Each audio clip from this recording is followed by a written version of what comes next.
A Calgary man and his 7-year-old daughter have both died in California. You probably heard this story over the weekend. They were swept into the Pacific Ocean by a 6-meter wave on Friday.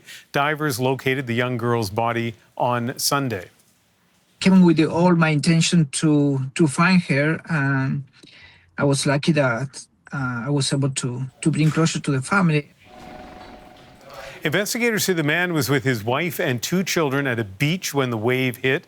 He tried to save his daughter but wasn't able to. A passerby pulled the father out of the water, but the father didn't survive. The girl's body was found after a large-scale search that included the U.S. Coast Guard, a helicopter, and the California Fire Service.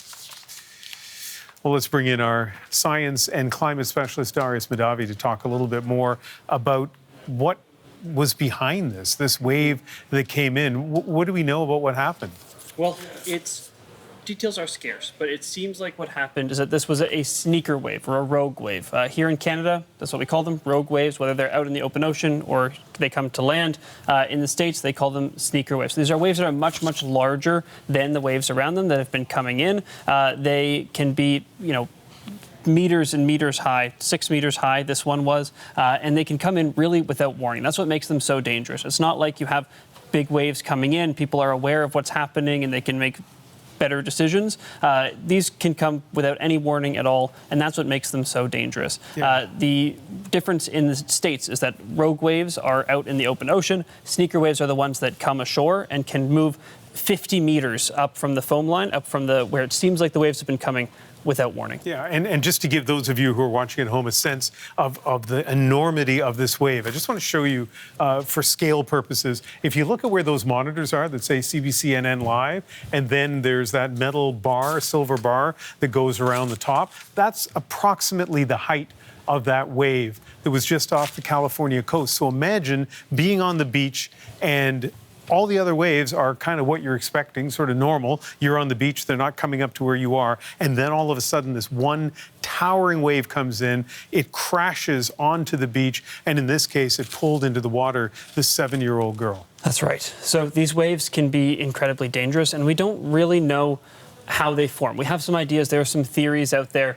but they can come in without warning. They seem to happen most frequently when there's a big storm happening offshore. They seem to happen more often in the Pacific Northwest, so Northern California even up to the coast of BC, because just of how narrow the shelf is there, that has the right conditions for these things to form.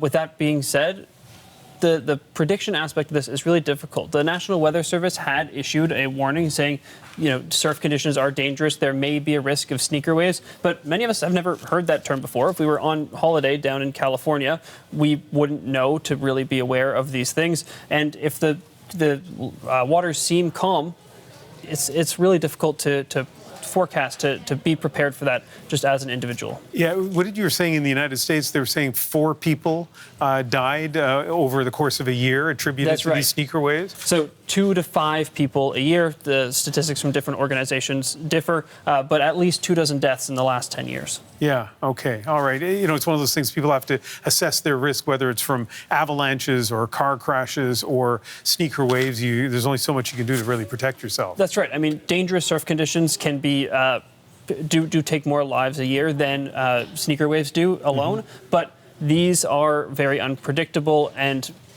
usually can lead to they're very dramatic instances because you really can't predict when they're coming. And this story, everything you read about it, a terrible tragedy for that Calgary family. Darius, thank you very much. Thank you.